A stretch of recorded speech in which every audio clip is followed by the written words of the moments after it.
Army commando ವೇಷ ಧರಿಸಿ ರಾಜಸ್ಥಾನದ ಬಾರ್ಮೇರ್ ಮಿಲಿಟರಿ ಸ್ಟೇಷನ್ನಿನ ಮಾಹಿತಿಗಳನ್ನು ಪಾಕಿಸ್ತಾನದ ಐಎಸ್ಐ ಅಧಿಕಾರಿಗಳಿಗೆ ರವಾನಿಸ್ತಾ ಇದ್ದ ಯುವಕನನ್ನ ಮಿಲಿಟರಿ ಗುಪ್ತಚರ ವಿಭಾಗದ ದಕ್ಷಿಣ ಕಮಾಂಡೋ ತಂಡ ಹಾಗೂ ಬೆಂಗಳೂರು ಸಿಸಿಬಿ ಪೊಲೀಸರು ಬಂಧಿಸಿದ್ದಾರೆ.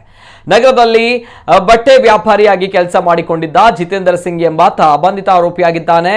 ಕಾಟನ್ ಪೇಟೆಯ ಜಾಲಿ ಮೊಹಲ್ಲಾದಲ್ಲಿ ಆರೋಪಿಯನ್ನ ಬಂಧಿಸಿ ನಕಲಿ ಆರ್ಮಿ ಡ್ರೆಸ್ ಅನ್ನ ವಶಕ್ಕೆ ಪಡೆದು ಹೆಚ್ಚಿನ ವಿಚಾರಣೆಗೊಳಪಡಿಸಿದ್ದಾರೆ.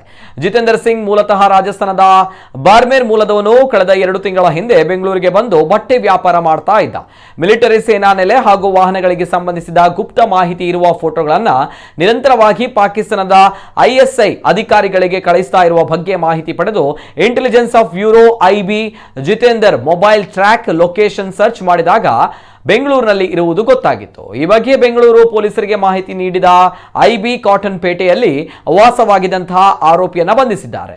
ಸಾಮಾಜಿಕ ಜಾಲತಾಣದಲ್ಲಿ ಹೆಚ್ಚು ಆಕ್ಟಿವ್ ಆಗಿರ್ತಾ ಇದ್ದಂತಹ ಜಿತೇಂದರ್ಗೆ ಪಾಕಿಸ್ತಾನದ ಐಎಸ್ಎ ಅಧಿಕಾರಿ ಯುವತಿ ಸೋಗಿನಲ್ಲಿ ಫೇಸ್ಬುಕ್ನಲ್ಲಿ ಫ್ರೆಂಡ್ ರಿಕ್ವೆಸ್ಟ್ ಕಳಿಸಿರುವುದು ಯುವತಿ ಎಂದು ನಂಬಿ ಸ್ನೇಹ ಬೆಳೆಸಿದ್ದ ಜಿತೇಂದರ್, ಯುವತಿ ಸೋಗಿನಲ್ಲಿದ್ದ ಐಎಸ್ಐ ಅಧಿಕಾರಿ ನನಗೆ ಭಾರತವೆಂದರೆ ತುಂಬಾ ಇಷ್ಟ, ಭಾರತೀಯ ಸೇನಾ ನೆಲೆ ಹಾಗೂ ವಾಹನಗಳಿಗೆ ಸಂಬಂಧಿಸಿದ ಫೋಟೋಗಳಿದ್ರೆ ಕಳುಹಿಸು ಎಂದಿದ್ದಾನೆ.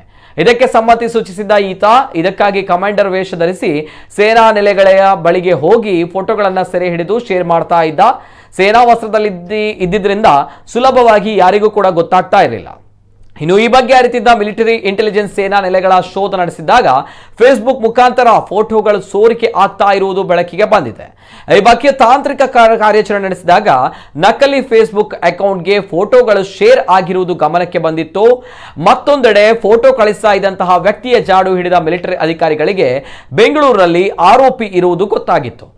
ಮಿಲಿಟರಿ ಅಧಿಕಾರಿಗಳ ಮಾಹಿತಿ ಪಡೆದ ನಗರ ಪೊಲೀಸರು ಆರೋಪಿಯನ್ನು ಬಂಧಿಸುವಲ್ಲಿ ಯಶಸ್ವಿಯಾಗಿದ್ದಾರೆ.